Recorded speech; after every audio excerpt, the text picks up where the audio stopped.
అందరికీ నమస్కారం. లర్న్ డైలీకి స్వాగతం. పోటీ పరీక్షలకు సిద్ధపడేవారు మరిన్ని ఇంట్రెస్టింగ్ వీడియోస్ కోసం ఈ ఛానల్ను సబ్స్క్రైబ్ చేసుకోండి. బస్సుల్లో మహిళలకు ఉచిత ప్రయాణాన్ని అందించే లక్ష్యంతో మహాలక్ష్మి పథకం ఏ రాష్ట్రంలో అమల్లోకి వచ్చింది? సరైన సమాధానం తెలంగాణ. లాల్దు హోమా ఏ రాష్ట్రం లేదా యూటీ ముఖ్యమంత్రిగా ప్రమాణ స్వీకారం చేశారు? సరైన సమాధానం మిజోరాం.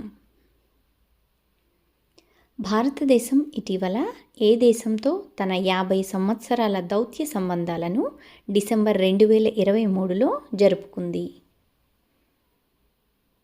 సరైన సమాధానం రిపబ్లిక్ ఆఫ్ కొరియా.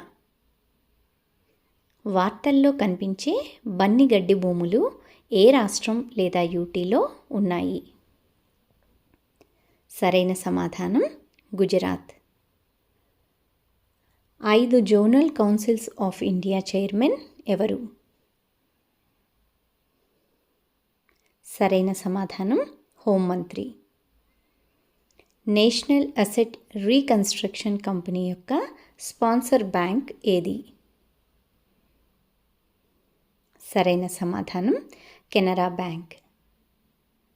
భారతదేశంలో వాయు కాలుష్య సంక్షోభాన్ని ఎదుర్కోవడానికి ఏ సంస్థ సమగ్ర కార్యక్రమాన్ని ప్రారంభించింది? సరైన సమాధానం ప్రపంచ బ్యాంక్. వార్తల్లో కనిపించే రాజ్యాంగంలోని ఆర్టికల్ 370 దేనితో ముడిపడి ఉంది? సరైన సమాధానం జమ్మూ మరియు కాశ్మీర్కు ప్రత్యేక హోదా. విష్ణుదేవ్ సాయి భారతదేశంలోని ఏ రాష్ట్రానికి కొత్త ముఖ్యమంత్రి?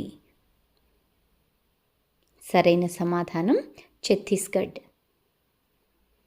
ఏ ఆసియా దేశం ఇటీవల తన సొంత అటవీ మరియు చెక్క సర్టిఫికేషన్ పథకాన్ని ప్రారంభించింది? సరైన సమాధానం భారతదేశం. Thank you for watching. For more interesting videos, please like and subscribe.